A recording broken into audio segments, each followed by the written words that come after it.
ਵਾਹਿਗੁਰੂ ਸਾਹਿਬ ਜੀ।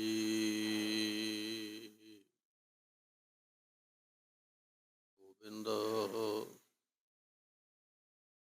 ਗੋਬਿੰਦ ਗੋਬਿੰਦ ਸੰਗ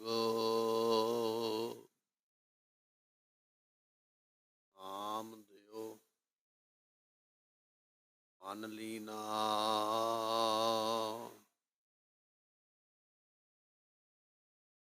ਆਡ ਦਾਮ ਕੋ ਸ਼ਿਪਰੋ ਜੋ ਆਖੀਨਾ। ਨਾ ਤਨਨਾ ਤਿਆਗ ਕੈ ਜੀਤ ਚਰਨ ਕਬੀਰਾ। ਨੀਚ ਕੁੱਲਾ ਜੁਲਾਹਰਾ ਭਇਓ ਗੁਣੀ ਗਹੀਰਾ।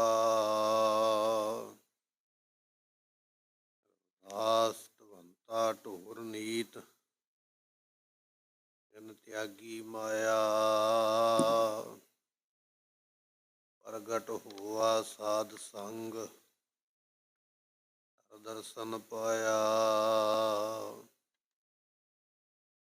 ਦਾਸ ਧਵੰਤਾ ਢੋਰ ਨੀਤ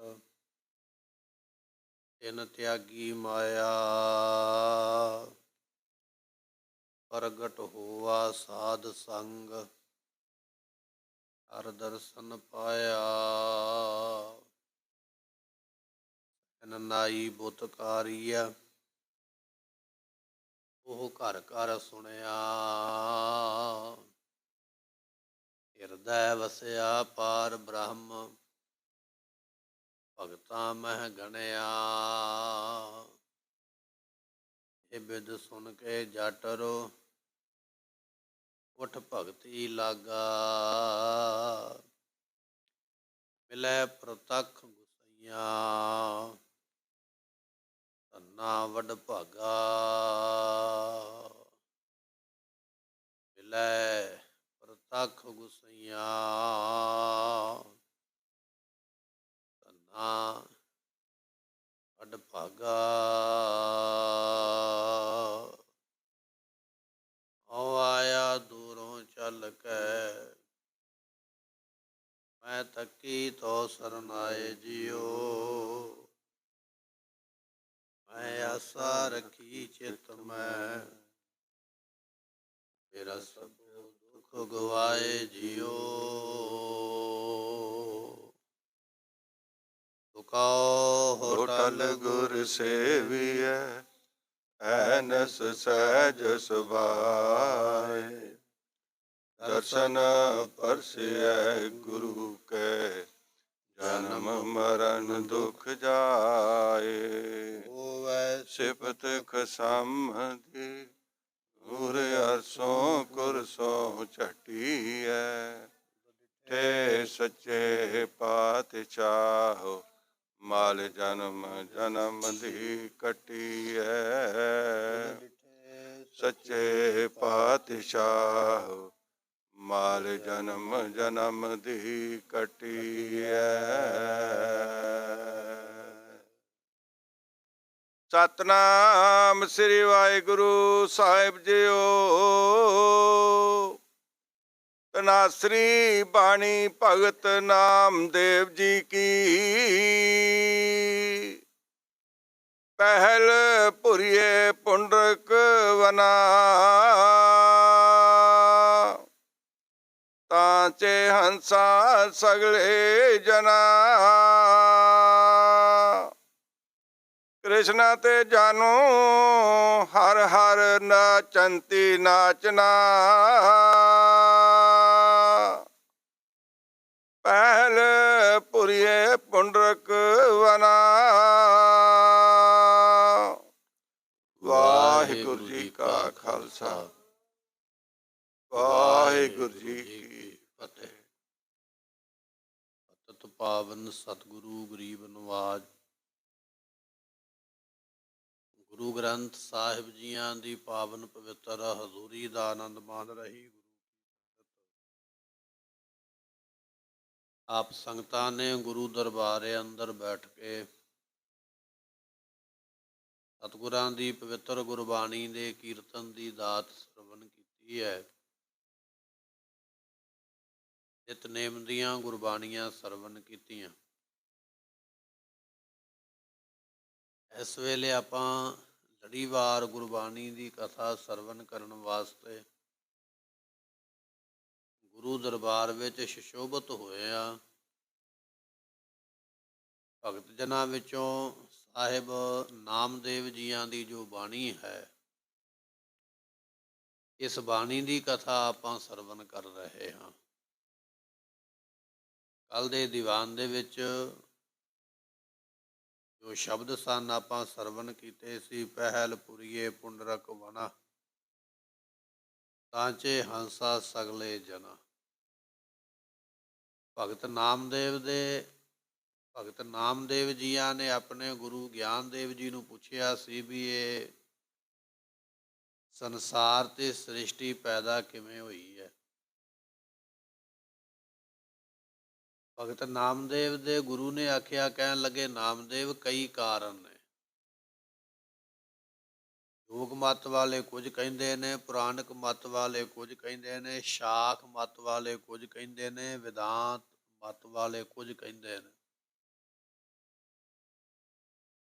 ਸਾਰਿਆਂ ਦੀ ਆਪੋ ਆਪਣੀ ਰਾਏ ਹੈ। ਇਹ ਸ਼ਬਦ ਦੀ ਵਿਚਾਰ ਆਪਾਂ ਕੱਲ ਸਰਵਣ ਕੀਤੀ ਹੈ। ਫਿਰ ਆਪਾਂ ਇਸ ਦੀ ਜਿਹੜੀ ਵਿਚਾਰ ਹੈ ਅੱਜ ਸਰਵਣ ਕਰਨ ਜਾ ਰਹੇ ਹਾਂ। ਆਓ ਆਪਣੇ ਮਨ ਦੇ ਧਿਆਨ ਨੂੰ ਟਿਕਾਈਏ, ਭਾਵਨਾ ਦੇ ਨਾਲ ਅੰਮ੍ਰਿਤ ਬਚਨ ਸਰਵਣ ਕਰੀਏ। ਮਿਲ ਕੇ ਆਖੀਏ, ਸਤਿਨਾਮ ਸ੍ਰੀ ਵਾਹਿਗੁਰੂ ਸਾਹਿਬ ਜੀ। ਸਤਿਨਾਮ ਸ੍ਰੀ ਵਾਹਿਗੁਰੂ ਸਾਹਿਬ ਜੀਓ। ਤਨਾਸਰੀ ਬਾਣੀ ਭਗਤ ਨਾਮਦੇਵ ਜੀ ਕੀ। ਨਾਮਦੇਵ ਜੀਆਂ ਦਾ ਇਹ ਪਵਿੱਤਰ ਸ਼ਬਦ ਤਨਾਸਰੀ ਰਾਗ ਦੇ ਅੰਦਰ ਆਪਾਂ ਸਰਵਣ ਕਰਨ ਜਾ ਰਹੇ ਹਾਂ। ਪਹਿਲ ਪੁਰੀਏ ਪੁੰਡਰਕ ਵਨਾ। ਕੁਝ ਅਰਥ ਆਪਾਂ ਇਸ ਸ਼ਬਦ ਦੇ, ਇਹਨਾਂ ਪੰਕਤੀਆਂ ਦੇ ਕੱਲ ਸਰਵਣ ਕੀਤੇ ਸਨ। ਜਿਹੜੇ ਅਰਥ ਰਹਿ ਗਏ ਸਨ ਉਹ ਅੱਜ ਆਪਾਂ ਸਰਵਣ ਕਰਾਂਗੇ। ਤੋ ਭਗਤ ਨਾਮਦੇਵ ਜੀ ਬਚਨ ਕਰਦੇ, ਪਹਿਲ ਤੋਂ ਭਾਵ ਪਹਿਲਾਂ, ਸਭ ਸਾਧਨਾ ਤੋਂ ਪਹਿਲਾਂ ਜਿਹੜਾ ਤੇਰਾ ਅੰਤःਕਰਨ ਹੈ, ਅੰਤःਕਰਨ ਰੂਪੀ ਜਿਹੜੀ ਪੁਰੀ ਹੈ ਨਾ, ਇਸ ਨੂੰ ਪੁੰਡਰਕ ਵਣਾ, ਕਮਲ ਫੁੱਲ ਦੇ ਵਾਂਗ ਸਾਫ਼ ਕਰਨਾ ਕਰ। ਜਿਵੇਂ ਕਮਲ ਦਾ ਫੁੱਲ ਚਿੱਟੇ ਰੰਗ ਦਾ ਵੀ ਮੰਨਿਆ, ਚਿੱਟੇ ਰੰਗ ਤੋਂ ਭਾਵ ਲੈ ਲੈਣਾ ਸਾਫ਼। ਭਗਤ ਨਾਮਦੇਵ ਜੀ ਕਹਿਣ ਲੱਗੇ, ਸਾਧਨ ਕਰਨ ਤੋਂ ਪਹਿਲਾਂ ਆਪਣੇ ਮਨ ਨੂੰ ਸਾਫ਼ ਕਰ। ਜਿੰਨਾ ਚਿਰ ਮਨ ਨਹੀਂ ਸਾਫ਼ ਹੋਇਆ, ਉਹਨਾਂ ਚਿਰ ਸਾਧਨ ਨੇ ਵੀ ਫਲ ਨਹੀਂ ਦੇਣਾ। ਪਹਿਲ ਪੁਰੀਏ ਪੁੰਡਰਕ ਵਣਾ, ਸਭ ਸਾਧਨਾ ਤੋਂ ਪਹਿਲਾਂ ਆਪਣੇ ਅੰਤःਕਰਨ ਰੂਪੀ ਪੁਰੀ ਨੂੰ ਕਮਲ ਫੁੱਲ ਦੇ ਰੰਗ ਦੇ ਵਾਂਗ ਚਿੱਟਾ ਕਰੇ। ਭਾਵ ਇਸ ਨੂੰ ਸਾਫ਼ ਕਰਨਾ ਕਰੇ, ਇਹਦੇ ਵਿੱਚੋਂ ਮੈਲਾਂ ਬਾਹਰ ਕੱਢਣਾ ਕਰੇ, ਤੇ ਤਾਂ ਪ੍ਰਾਪਤੀ ਹੁੰਦੀ ਹੈ। ਤਾਂਚੇ ਹੰਸਾ ਸਗਲੇ ਜਨਾ। ਉਸ ਤੋਂ ਉਪਰੰਤ ਜਿਹੜੇ ਮਹਾਤਮਾ ਨੇ, ਗੁਰਮੁਖ ਮਹਾਤਮਾ ਨੇ, ਉਹਨਾਂ ਦੀ ਸੰਗਤ ਵਿੱਚ ਹੰਸਾਂ ਦੇ ਵਾਂਗ ਮਿਲੇ।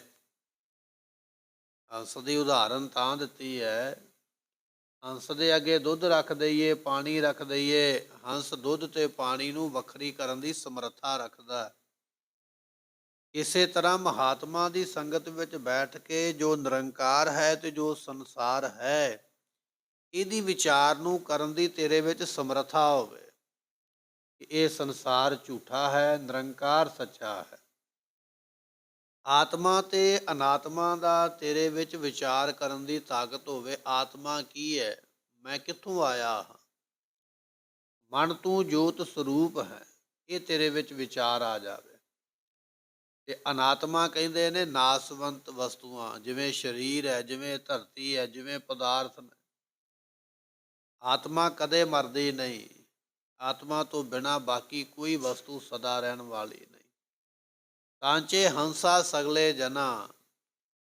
ਇਸ ਕਰਕੇ ਜਿਹੜੀ ਸਤ ਸੰਗਤ ਹੈ, ਉਹ ਸਤ ਸੰਗਤ ਵਿੱਚ ਬੈਠੇ ਹੰਸ ਰੂਪ ਮਹਾਤਮਾ ਆ ਕੇ, ਉਹਨਾਂ ਮਹਾਤਮਾ ਦੀ ਸੰਗਤ ਵਿੱਚ ਆ ਕੇ ਤੂੰ ਵੀ ਹੰਸ ਬਣ ਜਾ। ਤੇਰੇ ਵਿੱਚ ਵੀ ਇਹ ਵਿਚਾਰ ਆ ਜਾਵੇ, ਇਹ ਸਮਝ ਆ ਜਾਵੇ, ਇਹ ਸੋਝੀ ਆ ਜਾਵੇ ਕਿਹੜੀ ਸੋਝੀ ਆ ਜਾਵੇ ਵੀ ਸੰਸਾਰ ਝੂਠਾ ਹੈ, ਨਿਰੰਕਾਰ ਸੱਚਾ ਹੈ। ਇਹ ਸਮਝ ਨੂੰ ਪ੍ਰਾਪਤ ਕਰਨਾ ਹੈ।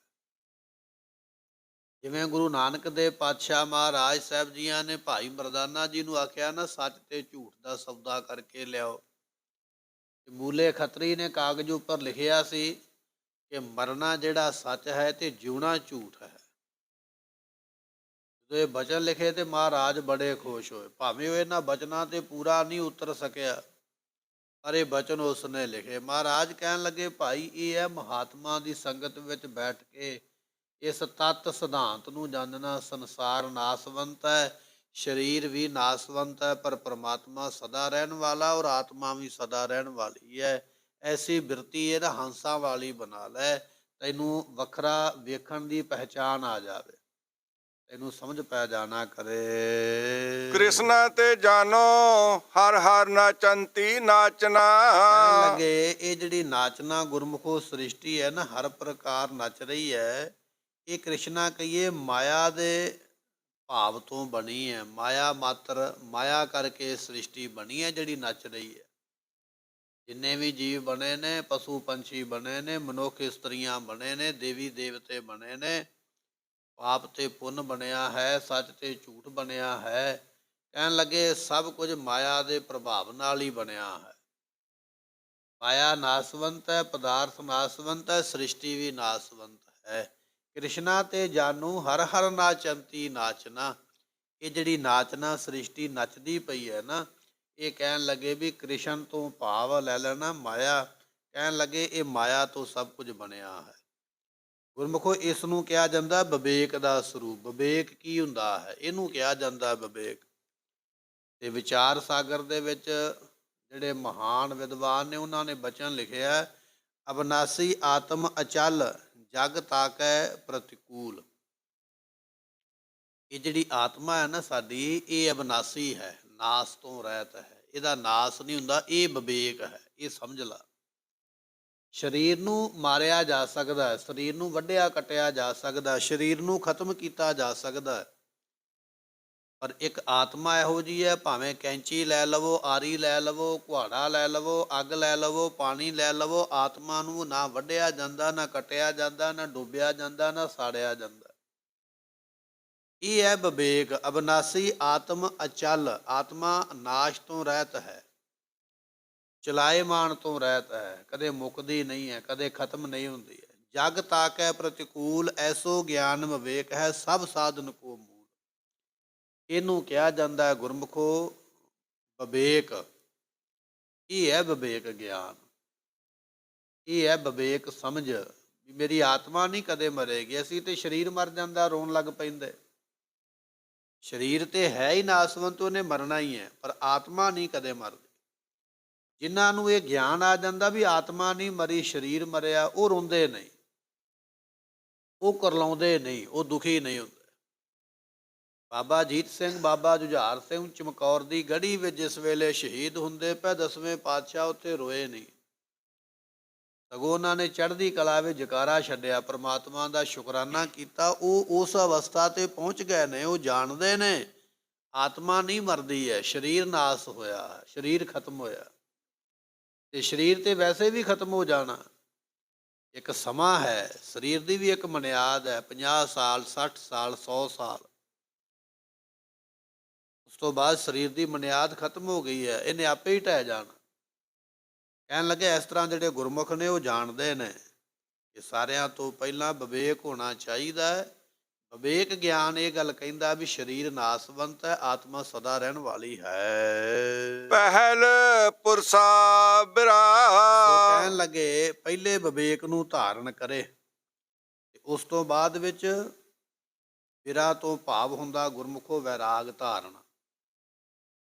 ਤੇ ਵੈਰਾਗ ਦਾ ਲੱਛਣ ਕੀ ਹੈ? ਬ੍ਰਹਮ ਲੋ ਲੋਗ ਲੋ ਭੋਗ ਜੋ ਚਾਹੇ ਸਭਨ ਕੋ ਤਿਆਗ। ਵੈਰਾਗ ਇਹ ਹੈ, ਐਸ ਧਰਤੀ ਤੋਂ ਲੈ ਕੇ ਬ੍ਰਹਮ ਲੋਕ ਤੱਕ ਜਿੰਨੇ ਵੀ ਪਦਾਰਥ ਨੇ, ਇਕੱਲੇ ਧਰਤੀ ਦੇ ਨਹੀਂ, ਬ੍ਰਹਮ ਲੋਕ ਤੱਕ। ਬ੍ਰਹਮ ਲੋਕ ਤੋਂ ਪਹਿਲਾਂ ਇੰਦਰ ਲੋਕ ਆ ਜਾਂਦਾ। ਇੰਦਰ ਲੋਕ ਉਹਨੂੰ ਕਿਹਾ ਜਾਂਦਾ ਜਿਹਨੂੰ ਆਪਾਂ ਸਵਰਗ ਕਹਿ ਦਿੰਦੇ ਹਾਂ। ਇਹਦੇ ਤੋਂ ਅੱਗੇ ਫਿਰ ਬ੍ਰਹਮ ਲੋਕ ਆਉਂਦਾ ਹੈ। ਵਿਦਵਾਨ ਕਹਿੰਦੇ ਨੇ ਧਰਤੀ ਦੀ ਮਾਇਆ, ਧਰਤੀ ਦੇ ਸੁੱਖ, ਧਰਤੀ ਦੇ ਪਦਾਰਥਾਂ ਦੀ ਇੱਛਾ ਛੱਡ ਦੇ। ਇਹ ਛੱਡ ਦਿੱਤੀ ਹੈ। ਇਹਦੇ ਤੋਂ ਬਾਅਦ ਵਿੱਚ ਸਵਰਗਾਂ ਦੀ ਇੱਛਾ ਛੱਡ ਦੇ। ਮੈਂ ਆਹ ਪੁੰਨ ਕਰਾਂਗਾ, ਆਹ ਜਪ ਤਪ ਕਰਾਂਗਾ, ਸਵਰਗਾਂ ਵਿੱਚ ਜਾਵਾਂਗਾ, ਇਹ ਵੀ ਇੱਛਾ ਛੱਡ ਦੇ। ਆਹ ਪਾਪ ਹੋਵੇਗਾ, ਨਰਕਾਂ ਵਿੱਚ ਜਾਵਾਂਗਾ, ਇਹ ਵੀ ਖਿਆਲ ਤਿਆਗ ਦੇ। ਜਾਂ ਮੈਂ ਆਹ ਪੂਜਾ ਕਰਾਂਗਾ, ਇਹ ਪੂਜਾ ਕਰਕੇ ਬ੍ਰਹਮਾ ਜੀ ਦੇ ਕੋਲ ਚਲਾ ਜਾਵਾਂਗਾ, ਇਹ ਵੀ ਇੱਛਾ ਮਨ ਵਿੱਚੋਂ ਕੱਢ ਦੇ। ਵੈਰਾਗ ਕਹਿ ਦੇਣਾ ਸੌਖਾ ਹੈ, ਪਰ ਵੈਰਾਗ ਧਾਰਨਾ ਬੜਾ ਔਖਾ। ਵਿਦਵਾਨ ਜਨ ਕਹਿੰਦੇ ਨੇ ਬ੍ਰਹਮ ਲੋਕ ਲੋ ਭੋਗ ਜੋ ਚਾਹੇ ਸਭਨ ਕੋ ਤਿਆਗ। ਐਸ ਧਰਤੀ ਤੋਂ ਲੈ ਕੇ ਭਾਵੇਂ ਸਵਰਗ ਹੋਵੇ, ਭਾਵੇਂ ਬ੍ਰਹਮ ਲੋਕ ਹੋਵੇ, ਸਾਰੇ ਪਦਾਰਥ ਜੇ ਮਿਲਦੇ ਹੋਣ ਤੇ ਸਾਰਿਆਂ ਨੂੰ ਤਿਆਗ ਦੇਵੇ, ਪਰੇ ਕਰ ਦੇਵੇ, ਵੀ ਇਹ ਨਹੀਂ ਚਾਹੀਦੇ। ਧੰਨ ਗੁਰੂ ਗੋਬਿੰਦ ਸਿੰਘ ਮਹਾਰਾਜ ਜੀ ਭਾਈ ਮਹਾਂ ਸਿੰਘ ਨੂੰ ਕਹਿਣ ਲੱਗੇ, ਮਹਾਂ ਸਿੰਘ ਉਮਰਾਂ ਲੰਬੀ ਕਰ ਦਈਏ। ਰਾਜ ਉਮਰੀ ਲੰਮੀ ਉਮਰਾਂ ਕਰਕੇ ਕੀ ਕਰਾਂਗੇ, ਲੰਮੀ ਉਮਰਾਂ ਨਹੀਂ ਚਾਹੀਦੀ। ਬਾਦਸ਼ਾਹ ਕਹਿਣ ਲੱਗੇ ਸਵਰਗ ਦਾ ਰਾਜਾ ਬਣਾ ਦਈਏ।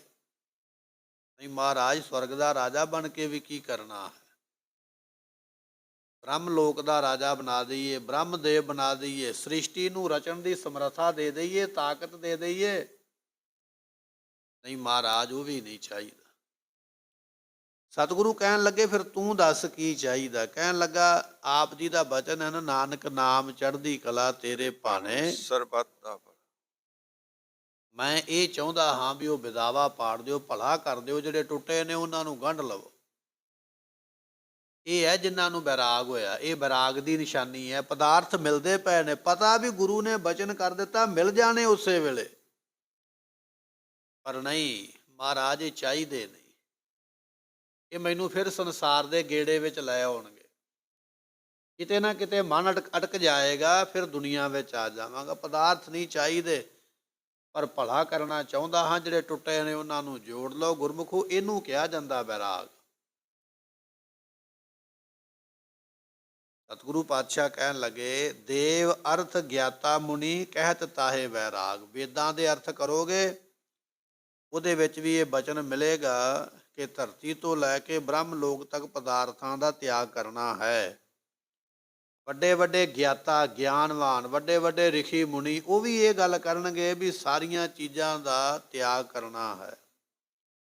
ਵੈਰਾਗ ਇਹਨੂੰ ਕਿਹਾ ਜਾਂਦਾ।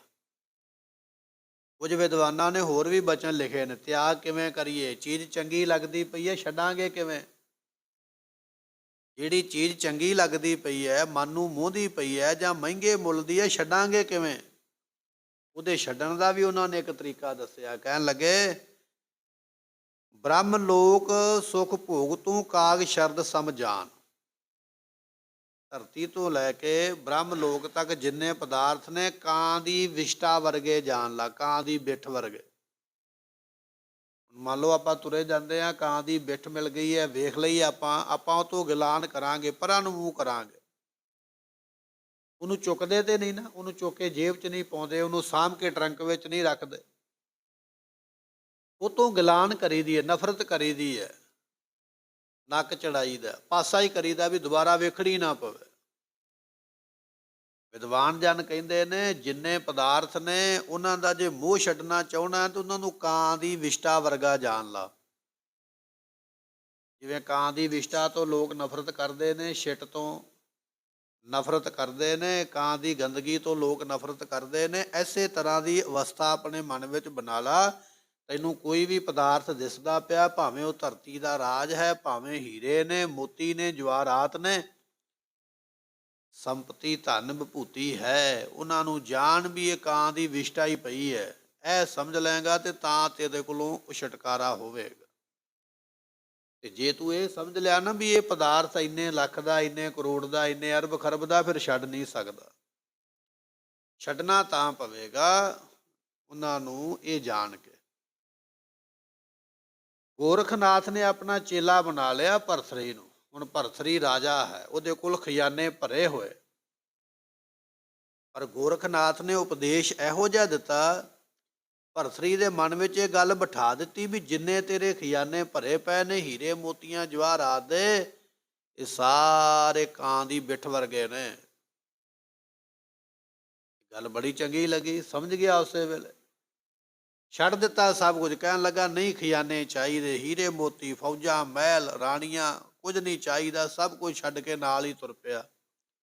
ਇਹੋ ਜਿਹਾ ਗੁਰੂ ਮਿਲੇਗਾ ਜਿਹੜਾ ਇਹੋ ਜਿਹਾ ਗਿਆਨ ਕਰਵਾਵੇ।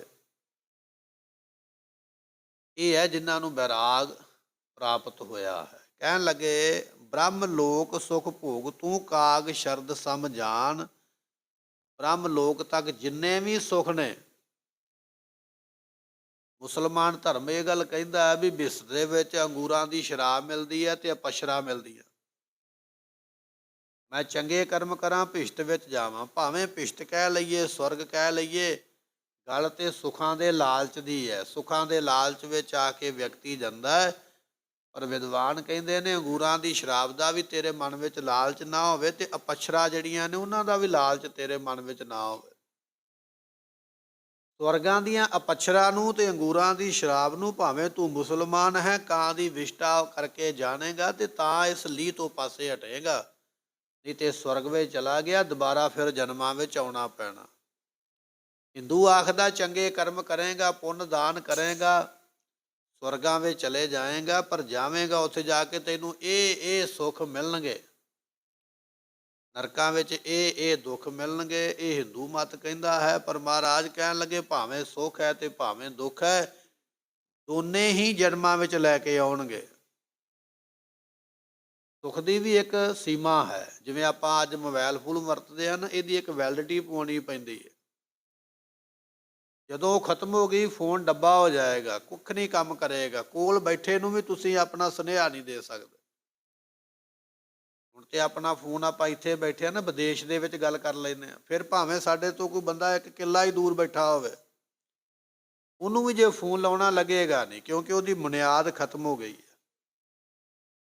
ਇਸੇ ਤਰ੍ਹਾਂ ਸਵਰਗਾਂ ਦਾ ਸੁੱਖ ਓਨਾ ਚਿਰ ਮਿਲਣਾ ਹੈ ਜਿੰਨਾ ਚਿਰ ਤੁਹਾਡੇ ਕੋਲ ਉਹ ਸਮਾਂ ਹੈ। ਜਦੋਂ ਸਮਾਂ ਮੁੱਕ ਗਿਆ, ਖਤਮ ਹੋ ਗਿਆ, ਸਵਰਗਾਂ ਦੇ ਸੁੱਖ ਛੱਡ ਕੇ ਦੁਨੀਆ ਤੇ ਆਉਣਾ ਪੈਣਾ।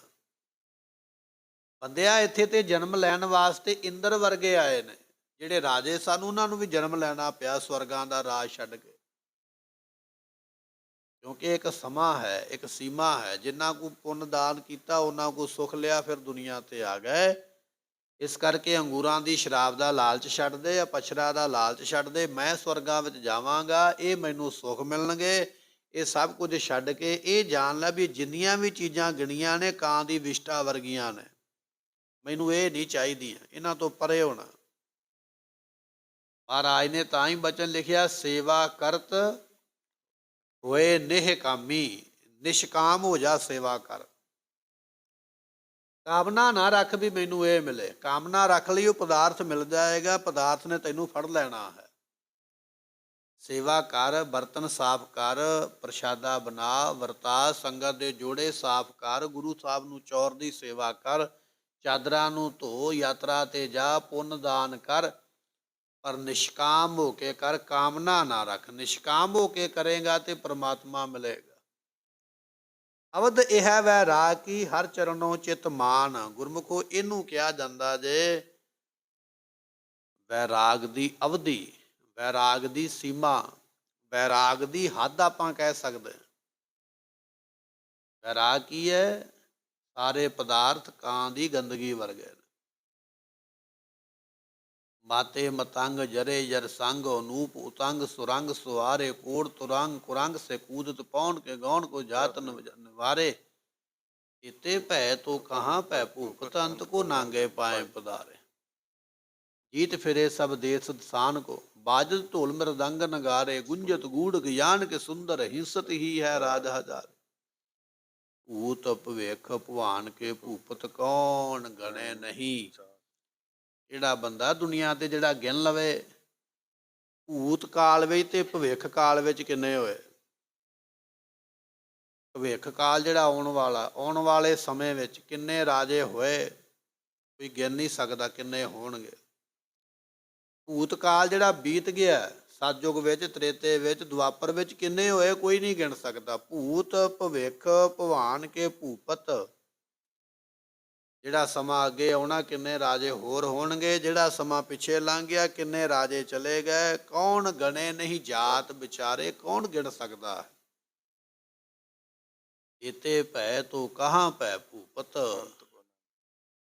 ਇੰਨੇ ਰਾਜੇ ਹੋਏ ਤੇ ਤਾਂ ਕੀ ਹੋਇਆ, ਅੰਤ ਕੋ ਨਾਂਗੇ ਪਾਏ ਪਧਾਰੇ, ਅੰਤ ਵੇਲੇ ਸਾਰੇ ਨੰਗੇ ਪੈਰੀ ਦੁਨੀਆ ਤੋਂ ਗਏ।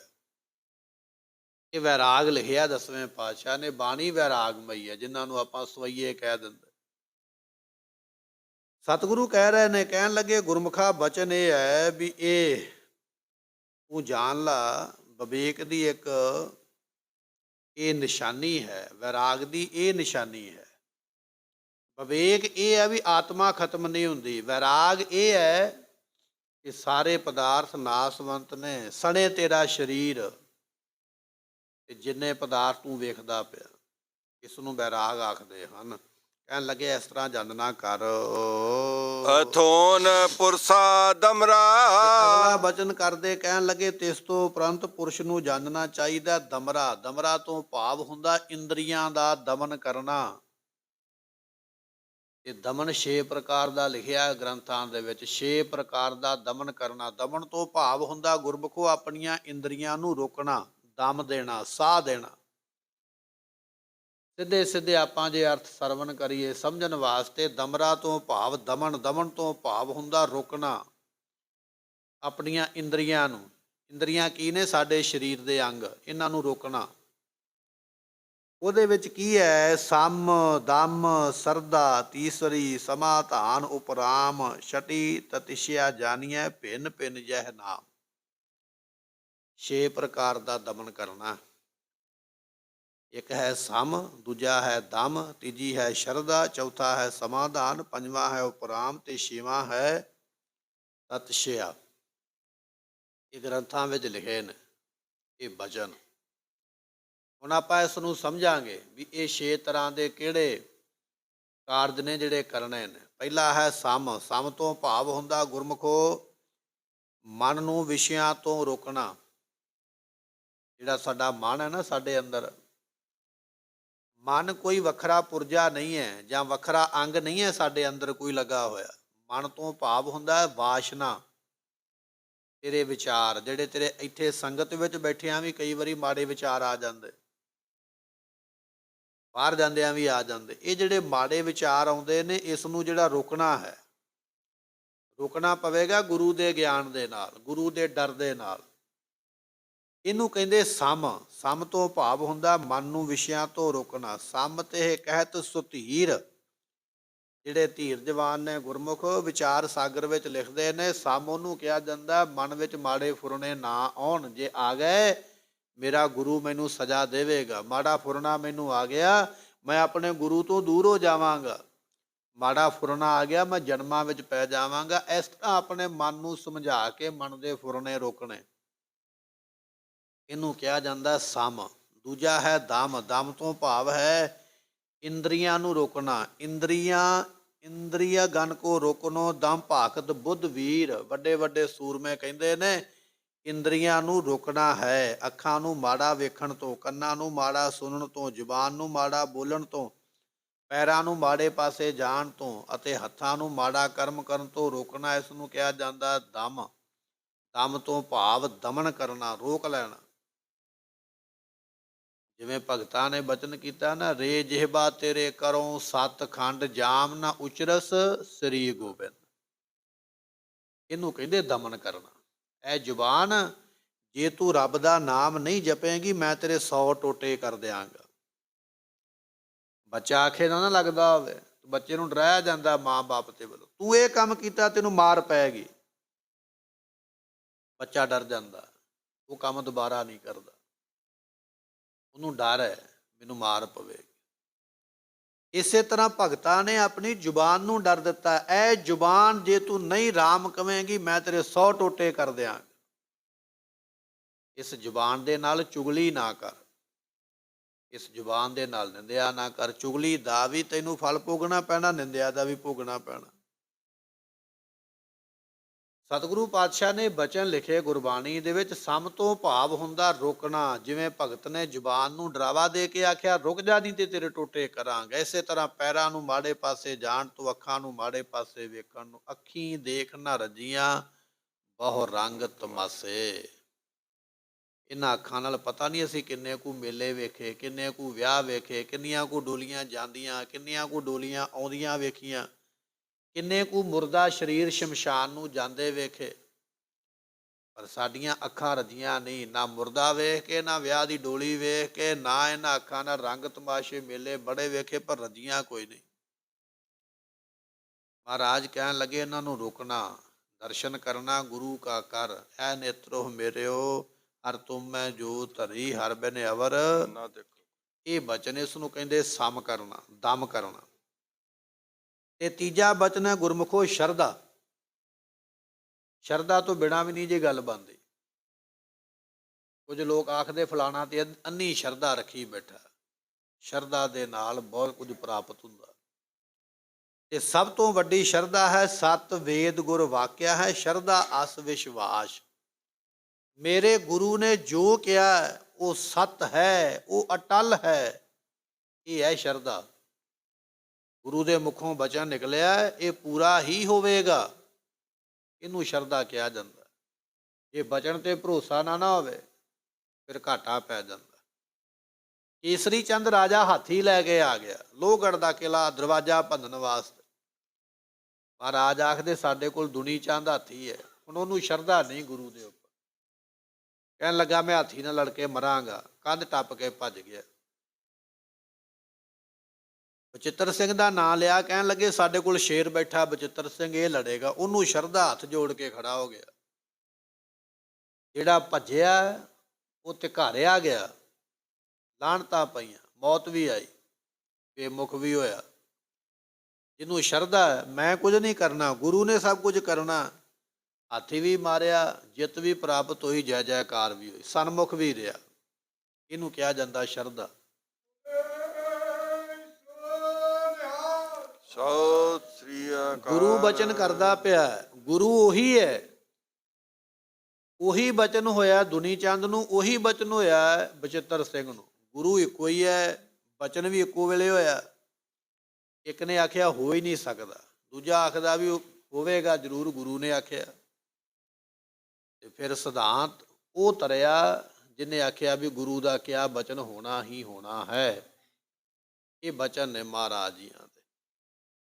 ਕਈ ਵਾਰੀ ਸਾਨੂੰ ਵੀ ਕਈ ਤਰਕਾਂ ਕਰਨ ਵਾਲੇ ਕਥਾਵਾਚਕ ਪ੍ਰਚਾਰਕ ਮਿਲ ਜਾਣਗੇ, ਲਓ ਜੀ ਗੁਰਬਾਣੀ ਵਿੱਚ ਇਹ ਲਿਖਿਆ, ਇਹ ਤੇ ਹੋ ਹੀ ਨਹੀਂ ਸਕਦਾ। ਆਹ ਕਰਾਮਾਤ ਕਿਵੇਂ ਹੋ ਸਕਦੀ ਹੈ? ਮਹਾਰਾਜ ਬੰਦਾ ਕਿਵੇਂ ਵੱਢ ਸਕਦੇ? ਮਰੇ ਹੋਏ ਬੰਦੇ ਨੂੰ ਜਿਉਂਦਾ ਕਿਵੇਂ ਕਰ ਸਕਦੇ? ਪੰਜ ਪਿਆਰਿਆਂ ਦੇ ਉੱਪਰ ਵੀ ਸ਼ੰਕਾ ਕੀਤਾ ਜਾਂਦਾ ਨਾ, ਉੱਥੇ ਬੱਕਰੀ ਵੱਢ ਦਿੱਤੀ, ਬੱਕਰਾ ਵੱਢ ਦਿੱਤਾ, ਕਈ ਕੁਝ। ਜਿਨ੍ਹਾਂ ਨੂੰ ਸ਼ਰਧਾ ਨਹੀਂ ਹੈ, ਇਹ ਉਹਨਾਂ ਦੀਆਂ ਗੱਲਾਂ ਨੇ, ਉਹ ਆਪ ਡੁੱਬ ਜਾਣਗੇ, ਨਾਲ ਦਿਆਂ ਨੂੰ ਵੀ ਲੈ ਹੀ ਬੈਠਣਗੇ। ਪਰ ਜਿਹਦੇ ਮਨ ਵਿੱਚ ਸ਼ਰਧਾ ਨੂੰ ਆਖਦਾ ਸਤਿਗੁਰ ਮੇਰਾ ਮਾਰ ਜੀ ਵੱਲ ਹੈ।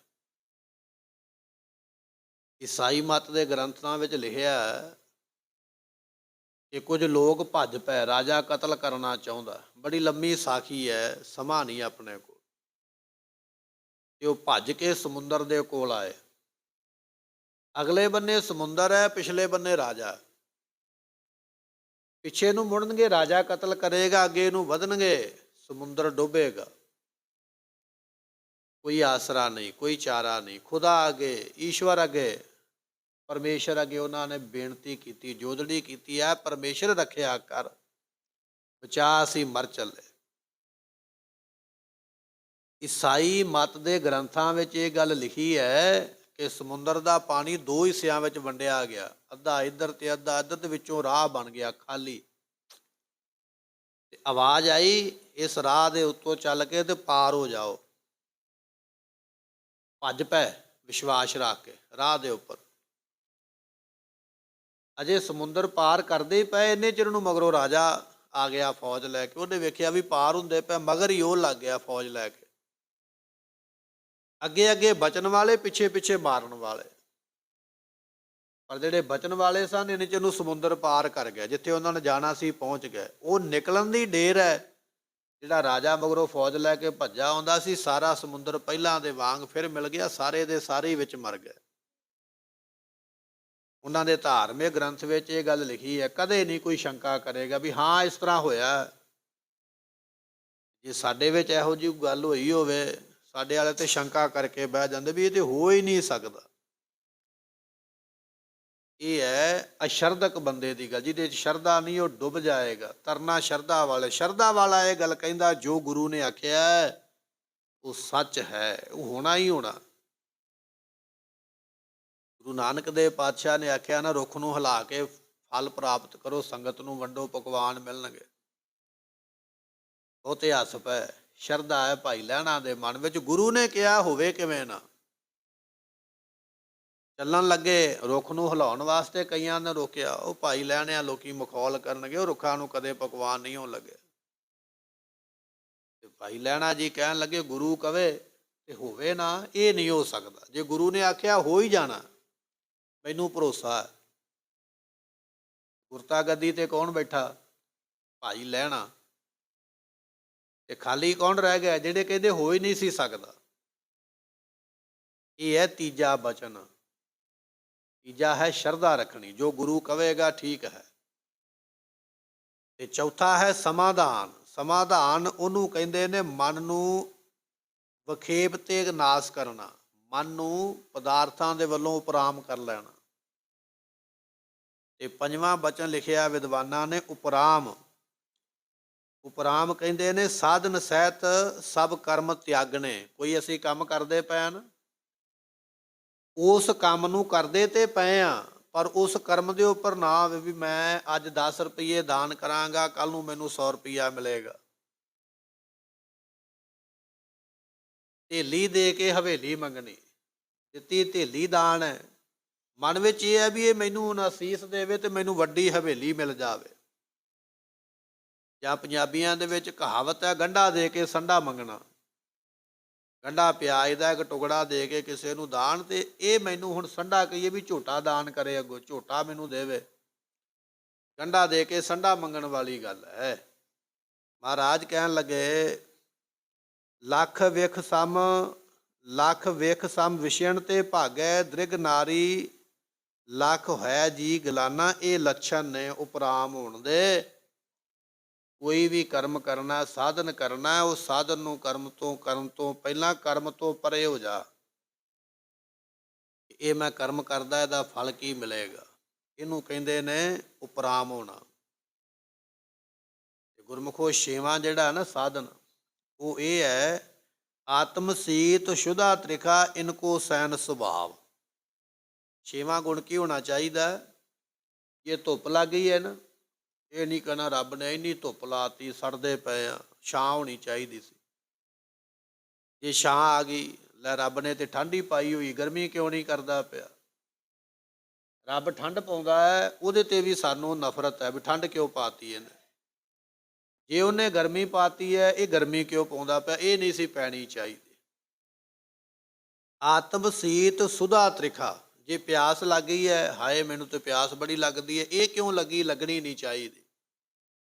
ਜੇ ਪਿਆਸ ਨਹੀਂ ਲੱਗੀ ਤੇ ਤਾਂ ਵੀ ਦੁਖੀ ਆ ਵੀ ਲੱਗਦੀ ਕਿਉਂ ਨਹੀਂ ਪੈਂਦੀ, ਲੱਗਦੀ ਕਿਉਂ ਨਹੀਂ ਪਈ। ਜਾ ਕੇ ਡਾਕਟਰ ਨੂੰ ਬੈਠ ਜਾਂਦਾ ਵੀ ਡਾਕਟਰ ਆ ਕੋਈ ਦਵਾਈ ਦੇ, ਮੈਨੂੰ ਪਿਆਸ ਨਹੀਂ ਲੱਗਦੀ।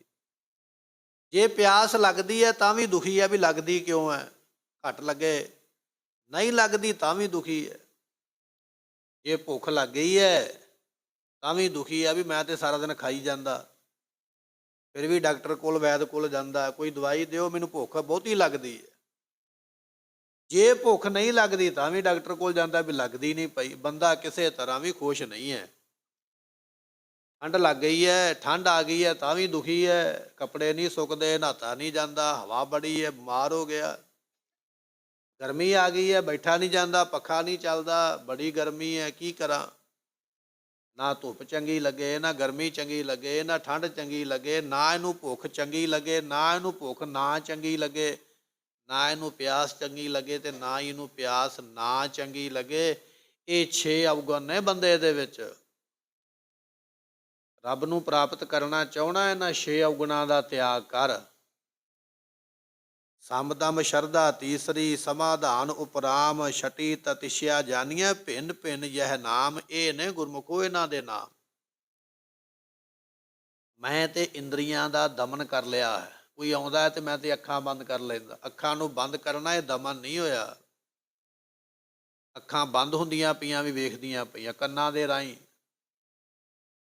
ਇੱਕ ਪਖੰਡੀ ਬਾਬਾ ਬੈਠਾ ਨਾ ਮੂਰਤੀ ਸਾਹਮਣੇ ਰੱਖ ਕੇ, ਇੰਨੇ ਚਿਰ ਨੂੰ ਇੱਕ ਸ਼ਾਹੂਕਾਰ ਆ ਗਿਆ ਮੱਥਾ ਟੇਕਣ ਵਾਸਤੇ, ਤੇ ਪਖੰਡੀ ਬਾਬੇ ਨੇ ਅੱਖਾਂ ਬੰਦ ਕਰ ਲਈਆਂ। ਸ਼ਾਹੂਕਾਰ ਨੇ 3 ਮੋਹਰਾਂ ਰੱਖੀਆਂ, ਮੱਥਾ ਟੇਕਿਆ, 3 ਮੋਹਰਾਂ ਰੱਖ ਕੇ ਨਮਸਕਾਰ ਕੀਤੀ, ਸ਼ਾਹੂਕਾਰ ਚਲੇ ਗਿਆ। ਹੁਣ ਪਖੰਡੀ ਦਾ ਚੇਲਾ ਵੀ ਤੇ ਪਖੰਡੀ ਹੋਵੇਗਾ ਨਾ, ਉਹਨੇ ਇੱਕ ਮੋਹਰ ਚੁੱਕ ਕੇ ਆਪਣੀ ਜੇਬ 'ਚ ਪਾ ਲਈ ਵੀ ਇਹ ਤੇ ਅੱਖਾਂ ਬੰਦ ਕਰਕੇ ਬੈਠਾ, ਇਹਨੂੰ ਕੀ ਪਤਾ ਵੀ ਸ਼ਾਹੂਕਾਰ ਕਿੰਨੀਆਂ ਰੱਖ ਕੇ ਗਿਆ। ਚੇਲੇ ਨੇ ਇੱਕ ਜੇਬ 'ਚ ਪਾ ਲਈ, 2 ਨੇ ਅੱਗੇ ਹੀ ਰਹਿਣ ਦਿੱਤੀਆਂ ਵੀ ਚੱਲ ਕੋਈ ਨਹੀਂ ਇਹ ਪਖੰਡ ਕਰਦਾ, 2 ਤੇ ਇਹਨੂੰ ਵੀ ਚਾਹੀਦੀ। ਇੰਨੇ ਚਿਰ ਨੂੰ ਉਹ ਪਖੰਡੀ ਨੇ ਅੱਖਾਂ ਖੋਲੀਆਂ, ਵੇਖਦਾ ਪਿਆ ਮੋਹਰਾਂ ਸਾਹਮਣੇ 2 ਪਈਆਂ। ਪੁੱਛ ਹੀ ਲਿਆ ਚੇਲੇ ਨੂੰ, ਕਹਿਣ ਲੱਗਾ ਵੀ ਚੇਲਿਆ ਕਿੰਨੀਆਂ ਮੋਹਰਾਂ ਰੱਖੀਆਂ? ਸ਼ਾਹੂਕਾਰ ਨੇ ਕਹਿਣ ਲੱਗਾ ਜੀ 2, ਆ ਵੇਖੋ ਸਾਹਮਣੇ ਪਈਆਂ।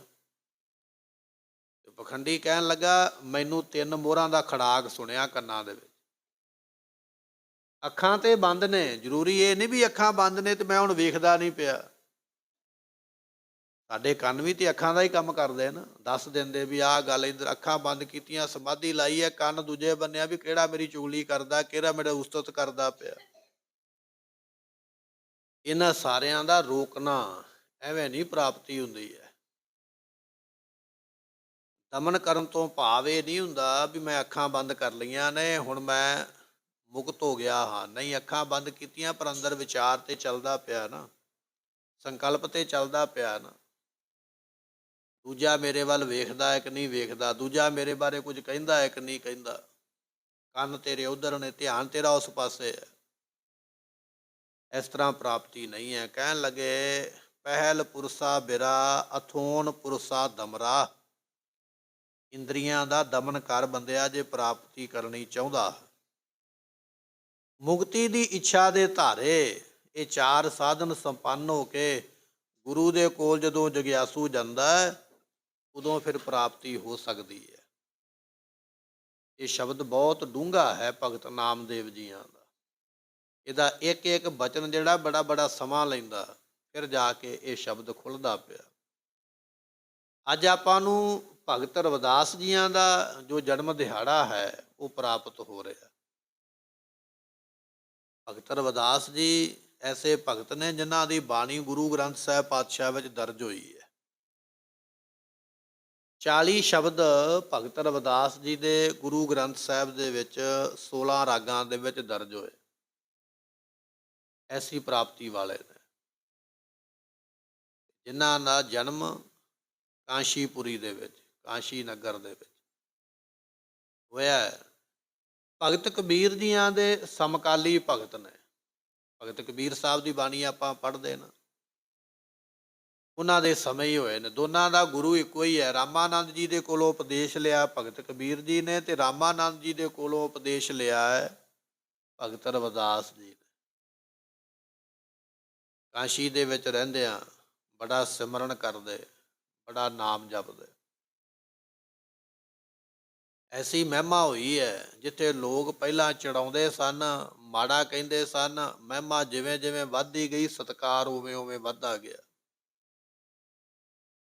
ਇੱਕ ਦਿਨ ਕਿਸੇ ਰਾਣੀ ਨੇ ਭਗਤ ਰਵਿਦਾਸ ਜੀਆਂ ਨੂੰ ਭੋਜਨ ਦੇ ਉੱਪਰ ਸੱਦਿਆ, ਆਓ ਸਾਡੇ ਘਰੇ ਆ ਕੇ ਭੋਜਨ ਗ੍ਰਹਿਣ ਕਰੋ। ਨਾਲ ਪੰਡਤਾਂ ਨੂੰ ਵੀ ਕਹਿ ਦਿੱਤਾ ਤੁਸੀਂ ਵੀ ਆ ਜਾਓ, ਤੁਸੀਂ ਵੀ ਆ ਕੇ ਭੋਜਨ ਗ੍ਰਹਿਣ ਕਰੋ। ਜਦੋਂ ਪਹਿਲਾਂ ਪੰਡਤਾਂ ਨੇ ਹਾਂ ਕਰ ਦਿੱਤੀ, ਬਾਅਦ ਵਿੱਚ ਪਤਾ ਲੱਗਾ ਨਾ ਵੀ ਰਵਿਦਾਸ ਜੀ ਵੀ ਆ ਰਹੇ ਨੇ, ਪੰਡਤਾਂ ਨੇ ਨਾ ਕੀਤੀ। ਕਹਿਣ ਲੱਗੇ ਨਾ, ਅਸੀਂ ਉਹਦੇ ਨਾਲ ਨਹੀਂ ਖਾਵਾਂਗੇ। ਇਸ ਗੱਲ ਦਾ ਭਗਤ ਰਵਿਦਾਸ ਜੀ ਨੂੰ ਪਤਾ ਲੱਗਾ। ਉਹ ਕਹਿਣ ਲੱਗੇ ਕੋਈ ਗੱਲ ਨਹੀਂ ਰਾਣੀ ਨੂੰ ਵੀ ਤੂੰ ਪਹਿਲਾਂ ਇਹਨਾਂ ਨੂੰ ਛਕਾ ਲਾ, ਮੈਂ ਬਾਅਦ ਵਿੱਚ ਛਕ ਲਵਾਂਗਾ। ਰਾਣੀ ਨੇ ਆਖਿਆ ਚਲੋ ਠੀਕ ਹੈ। ਬਚਨ ਪੰਡਤ ਬਿਠਾ ਦਿੱਤੇ, ਬਰਤਨ ਰੱਖ ਦਿੱਤੇ। ਭਗਤ ਰਵਿਦਾਸ ਜੀ ਪਾਸੇ ਜਾ ਕੇ ਸਮਾਧੀ ਲਾ ਕੇ ਬੈਠ ਗਏ। ਸਿਮਰਨ ਵਿੱਚ ਜੁੜ ਗਿਆ ਵੀ ਚਲੋ ਇਹ ਭੋਜਨ ਛਕ ਲੈਣ ਤੇ ਮੈਂ ਬਾਅਦ ਵਿੱਚ ਛਕਾਂਗਾ। ਜਦੋਂ ਪਾਂਡੇ ਪੰਡਤ ਭੋਜਨ ਛਕਦੇ ਪਏ ਤੇ ਕੀ ਵੇਖਦੇ ਪਏ ਨੇ, ਹਰੇਕ ਦੀ ਥਾਲੀ ਦੇ ਵਿੱਚੋਂ ਭਗਤ ਰਵਿਦਾਸ ਜੀ ਬੁਰਕੀਆਂ ਭਰ ਭਰ ਕੇ ਖਾ ਰਹੇ।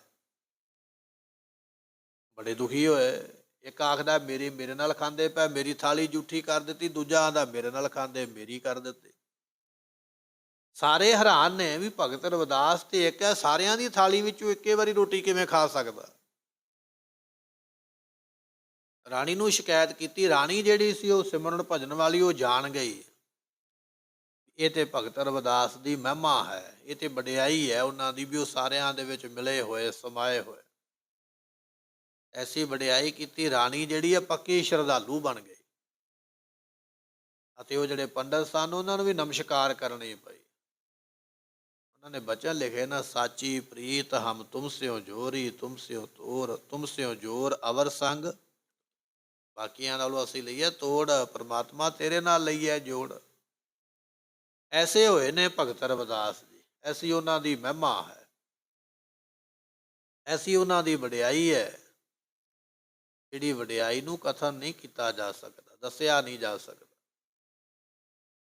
ਵਿਦਵਾਨ ਲਿਖਦੇ ਨੇ ਕੋਈ 150 ਸਾਲ ਦੇ ਲਗਭਗ ਉਹਨਾਂ ਨੇ ਆਪਣੀ ਉਮਰਾਂ ਨੂੰ ਮਾਣਿਆ ਹੈ। ਇੰਨੀ ਲੰਮੀ ਉਮਰਾਂ ਦੇ ਉਹ ਮਾਲਕ ਹੋਏ।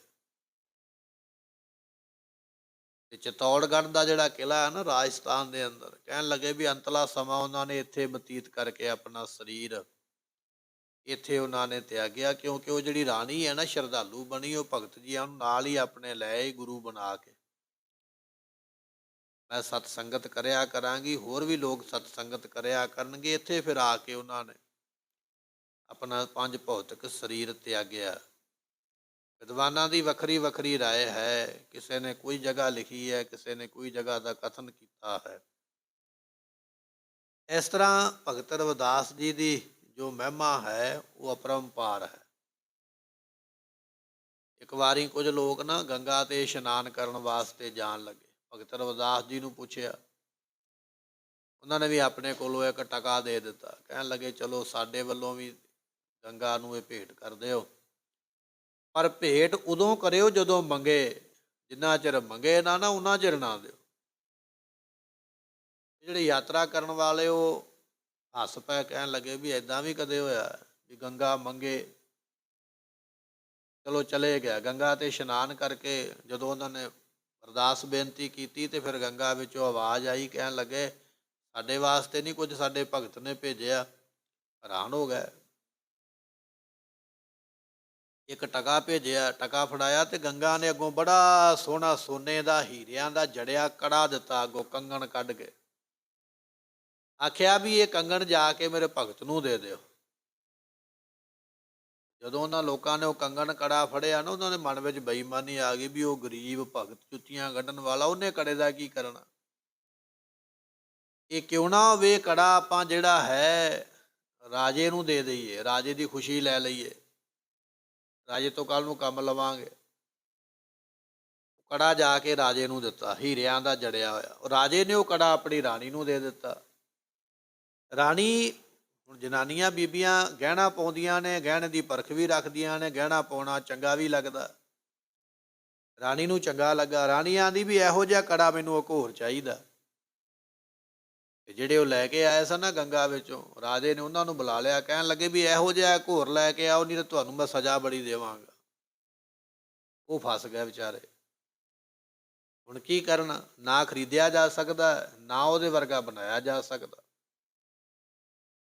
ਫਿਰ ਭਗਤ ਰਵਿਦਾਸ ਜੀ ਦੇ ਚਰਨਾਂ ਤੇ ਪਏ ਆ ਕੇ ਸਾਰੀ ਕਰਤੂਤ ਦੱਸੀ ਵੀ ਤੇਰਾ ਟਕਾ ਉੱਥੇ ਮੰਗਿਆ ਗਿਆ ਸੀ, ਉਹ ਅਸੀਂ ਦੇ ਆਏ ਹਾਂ।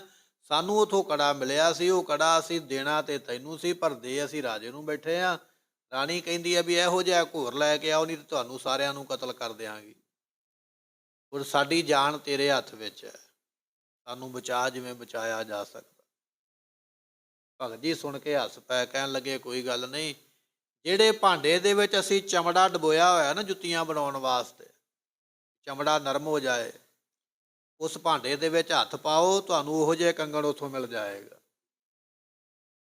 ਇਸੇ ਤਰ੍ਹਾਂ ਹੀ ਕੀਤਾ। ਜਦੋਂ ਉਸ ਤਸਲੇ ਦੇ ਵਿੱਚ, ਉਹ ਭਾਂਡੇ ਦੇ ਵਿੱਚ ਹੱਥ ਪਾਇਆ, ਇੱਕ ਨਹੀਂ ਕਈ ਕੜੇ ਉੱਥੇ ਤੁਰੇ ਫਿਰਨ। ਕਹਿਣ ਲੱਗੇ ਇੱਕ ਲੈ ਜਾਓ, ਰਾਜੇ ਨੂੰ ਦੇ ਕੇ ਆਪਣੀ ਜਾਨ ਛਡਾਓ। ਇੱਕ ਵਾਰੀ ਆਖੀਏ ਸਤਨਾਮ। ਰਵਿਦਾਸ ਢਵੰਤਾ ਢੋਰ ਨੀਤ ਤਿਨ ਤਿਆਗੀ, ਮਾਇਆ ਪ੍ਰਗਟ ਹੁਆ ਸਾਧ ਸੰਗ, ਐਸੀ ਮਹਿਮਾ ਹੈ ਭਗਤਾਂ ਦੀ। 40 ਸ਼ਬਦ ਗੁਰੂ ਅਰਜਨ ਦੇਵ ਪਾਤਸ਼ਾਹ ਨੇ ਪ੍ਰਵਾਨ ਕੀਤੇ। ਸ਼ਬਦ ਤੇ ਭਗਤ ਰਵਿਦਾਸ ਦੇ ਬੇਅੰਤ ਨੇ, ਪਰ ਗੁਰੂ ਗ੍ਰੰਥ ਸਾਹਿਬ ਦੇ ਵਿੱਚ ਇੰਨੇ ਮਹਾਰਾਜ ਨੇ ਅੰਕਿਤ ਕੀਤੇ ਨੇ 16 ਰਾਗਾਂ ਦੇ ਵਿੱਚ। ਐਸੇ ਮਹਾਨ ਭਗਤ ਦਾ ਅੱਜ ਪ੍ਰਕਾਸ਼ ਦਿਹਾੜਾ ਹੈ। ਕਈ ਨਾਮ ਦੇ ਨਾਲ ਸੰਗਤਾਂ ਉਹਨਾਂ ਨੂੰ ਯਾਦ ਕਰਦੀਆਂ। ਇਸ ਸ਼ਬਦ ਦੀ ਵਿਚਾਰ ਆਪਾਂ ਕੱਲ ਦੇ ਦੀਵਾਨ ਵਿੱਚ ਫਿਰ ਸਰਵਣ ਕਰਾਂਗੇ। ਸਮੇਂ ਦੀ ਸਮਾਪਤੀ, ਭੁੱਲਾਂ ਦੀ ਮੁਆਫੀ ਦਿਓ ਸੱਜਣ ਅਸੀਸੜੀਆਂ, ਜੋ ਹੋਵੇ ਸਾਹਿਬ ਸਿਓ ਮੇਲ। ਪਹਿਲ ਪੁਰਸਾ ਬੇਰਾ, ਅਥੋਨ ਪੁਰਸਾ ਦਮਰਾ, ਅਸਗਾ ਆਸ ਉਸਗਾ, ਹਰ ਕਾ ਬਾਗਰਾ, ਨਾਚੇ ਪਿੰਦੀ ਮੈਂ ਸਾਗਰਾ। ਵਾਹਿਗੁਰੂ ਜੀ ਕਾ ਖਾਲਸਾ, ਵਾਹਿਗੁਰੂ ਜੀ ਕੀ ਫਤਿਹ।